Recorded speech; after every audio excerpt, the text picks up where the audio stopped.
So I'm going to welcome up on stage Rogier Schoute. And Rogier has spent half his career in Sweden, which is also, of course, SaaSiest's home country. And he climbed the product ladder at one of Europe's leading payment innovators. And when he returned to the Netherlands, he started off at Booking.com, who doesn't know them?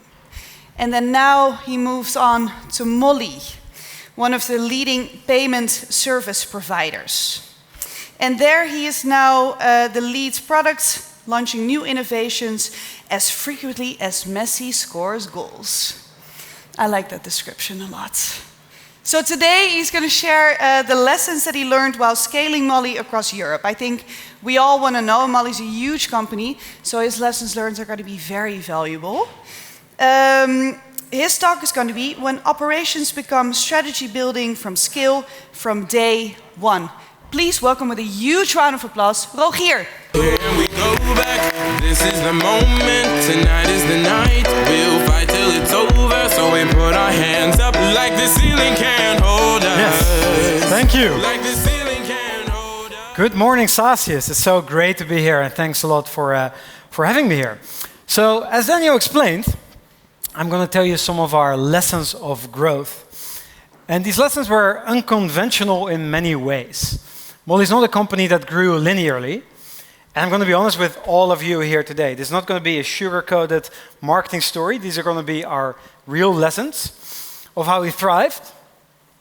Went into a little bit of a, how do you call it? I would say a rock bottom. And how we managed to return to experience our fastest growth rates in history. And hopefully some of these lessons will also help you in your next phase of growth. Because of course, a lot is changing in the world around you today.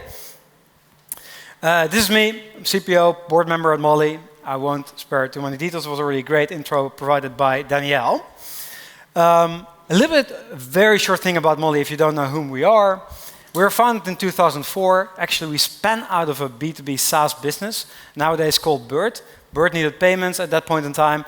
It wasn't provided by the Dutch financial institutions back then, or they couldn't get access to it, and they realized, like, hey, actually, we built it for ourselves, let's commercialize that. And that's how these companies split, and two became very successful companies.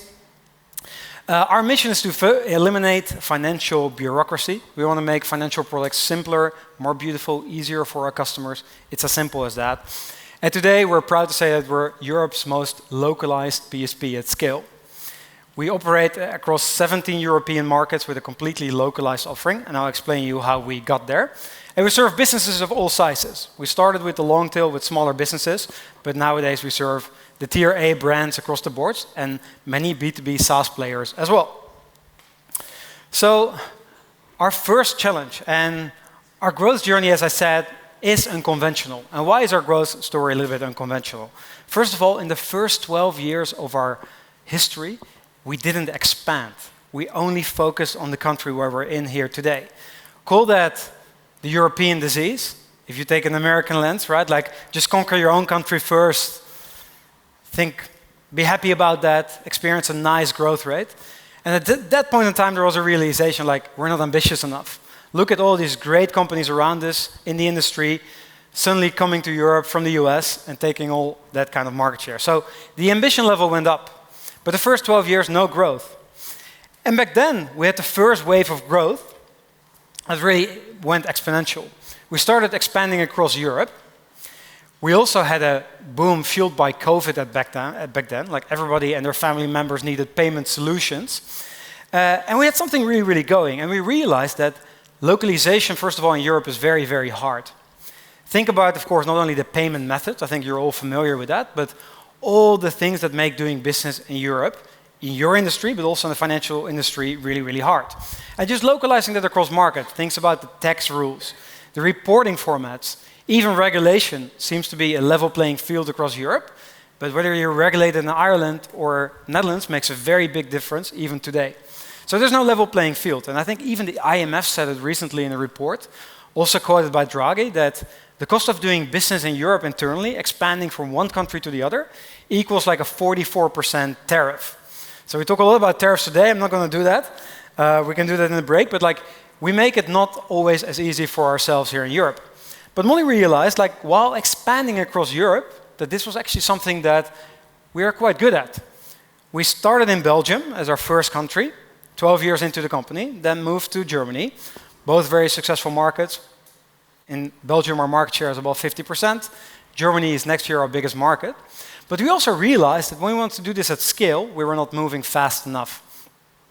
If you want to be there, the market around you is going to be moving on. And we had to do this faster. So we had to overcome this challenge of how do you localize in a world where payments is getting global. Some players are going to be stuck as local players, and you have to find your own path. And that's what we did. We made sure that from an approach perspective, we made localization, speed, and focus on that an absolute core principle into our business. We made sure that every team, every domain in Mollie, had the ability to localize their respective part of the product as an absolute core principle. And we became very religious around that within the company. That also, of course, means that you can make it a principle, but your system needs to be ready for it. If you need to build new code, essentially for every market, if it takes you a lot of time to spin up a new market, like what used to be our problem in the beginning, it's going to take you a lot of time. You might have an ambition that is there, but if your execution power from a technology perspective is not there, you're not going to get there. So also from an architecture perspective, we made sure to rewire ourselves. And we made sure at the end that localization becomes, in most parts of our product, in most parts of our system, a configuration exercise. And that led to a result that a few years later on, we have 17 hyper-localized markets, and we can add a new market fully localized. That means the local payment methods, the local reporting formats, a local customer onboarding experience with local KYC and AML, all the aspects that are relevant for the business within 6 to 8 weeks. So there's really become a very powerful muscle within the company and one of our competitive advantages. So the takeaways is, first of all, even in today's AI world where everything looks simple on the surface, if you do business in Europe and you want to succeed locally, you need to become hyper-localized. And if this is part of your mission, it doesn't have to be, right? You can also stay shallow and become a global company. But if it is, you need to make sure that this becomes a muscle in your company and that you embed that in everything what your company does. So that's our first lessons of growth. The second one, going from growth at all costs to sustainable growth. So we hit the first growth peak in the years around 2019 to 2021. As I said, COVID played a big role of that in general and having, of course, a good product. Plus some expansion. We were thriving as a business. We felt really, really good about ourselves. And not only us, also the investors, right? Like everybody wanted to get into payments. Fintech was the absolute hottest thing on earth. And we raised money at a beautiful valuation back then, and a lot of it. Now, the ironic part was that while we did that, and while our growth rates were actually very, very good, at the moment that that was happening, our growth rates actually slowed down, and our execution power did also. So while we just went through that phase of being at the absolute top of the market, tides were actually turning against us, and we kind of lost our steam. So of course we had to overcome that. And if I think about some of the things that happened during that time, it's massive overhiring. We add so many people to your company within a single year, almost doubling the business, being very obsessed around organizing internally yourself, having a very high ambition, but very few execution power, not just being able to scale, not being able to execute very well. This was kind of a symptom that was all prevalent.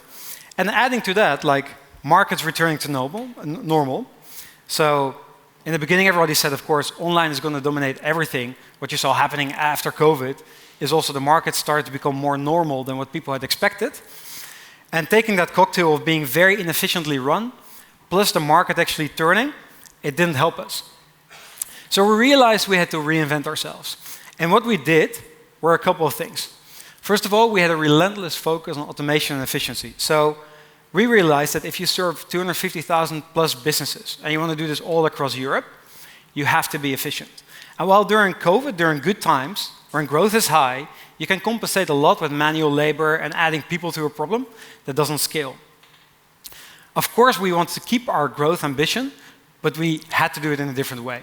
So at the end, what we said is to every team in the company is, you're going to have KPIs around the cost of doing business, for example, the cost of onboarding a customer, or any part that you're responsible for, and it probably has to go down, because like if all of that work is manual or non-automated, it just doesn't scale. So every part of our company got efficiency and automation goals in order to make sure that they can run, while focusing deeply on customer obsession.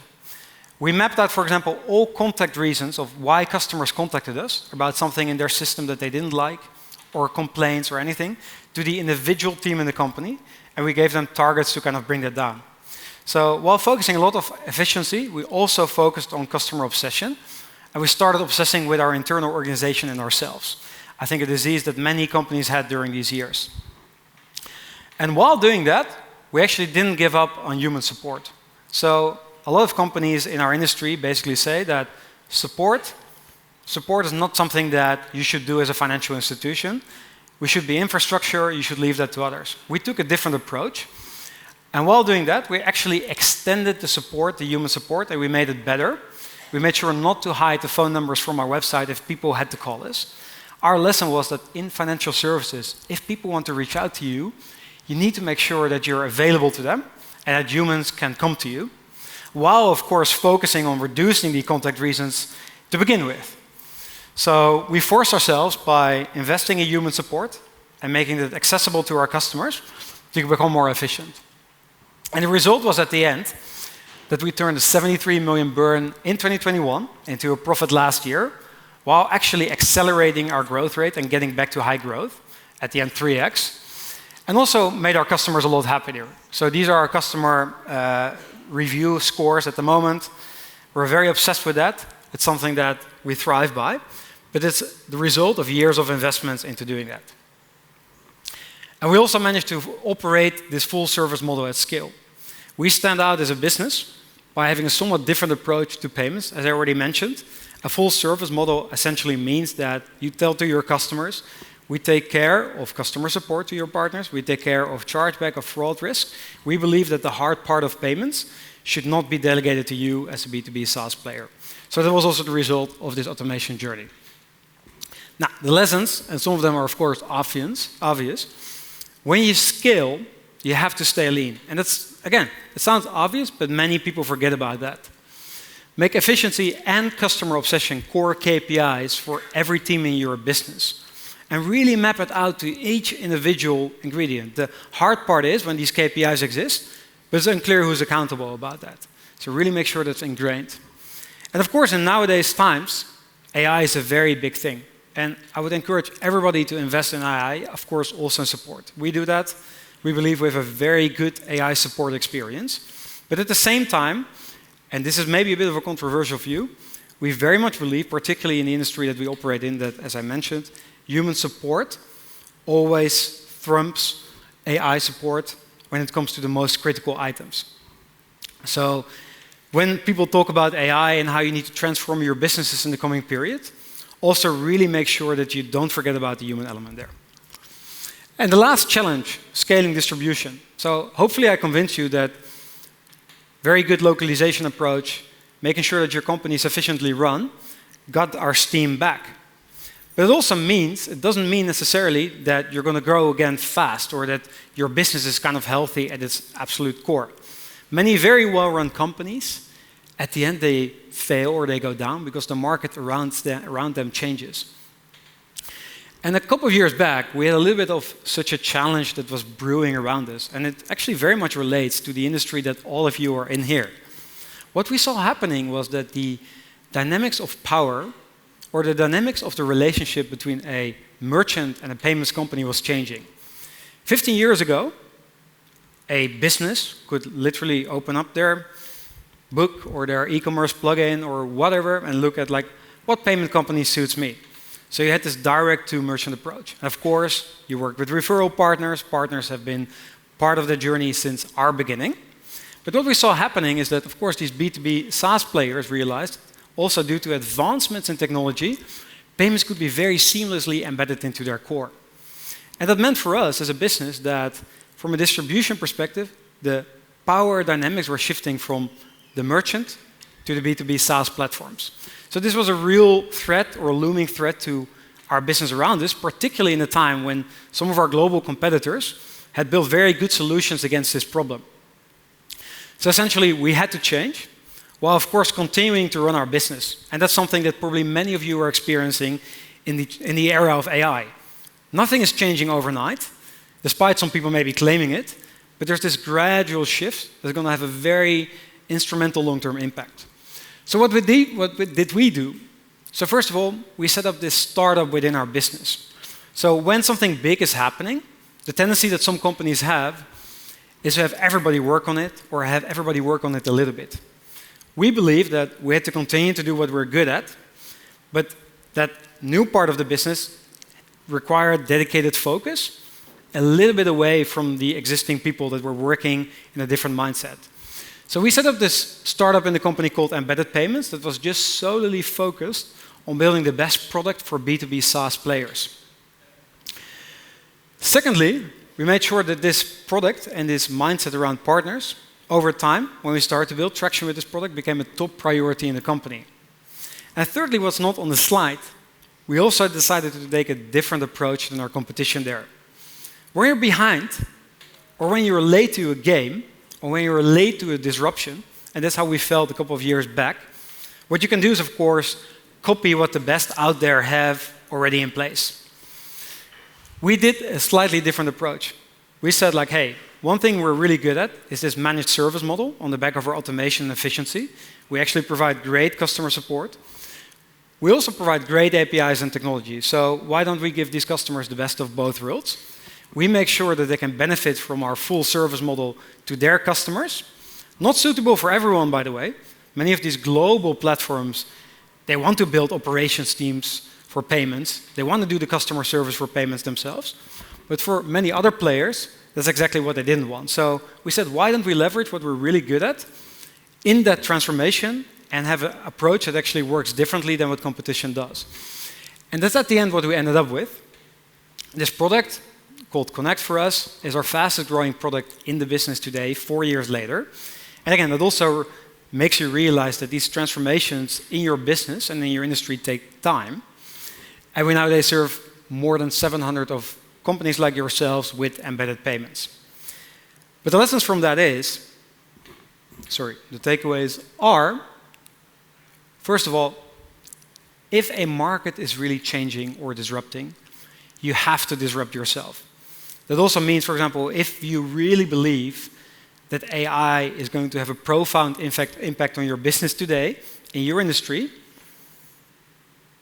don't ride the hype train, but really make sure that you make a very conscious plan of how you're going to be different, but separate it out in your business and make sure that you have some very good people only thinking about that. Don't spread that out over the business, because that's not going to work, running your existing business as it is today, while trying to disrupt yourself. So find a way to disrupt yourself.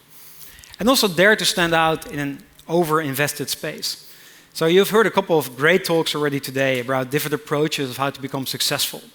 But you also have to realize that just doing what everybody else does is not going to cut it. You have to dare to take a contrarian view to building products, to building your business, and maybe take a somewhat different or bold approach that actually goes against the stream. And in our case, it was doing this transformation to an embedded payment space in a somewhat different way than what some of our industry peers had done. So that was it for today. Thank you very much.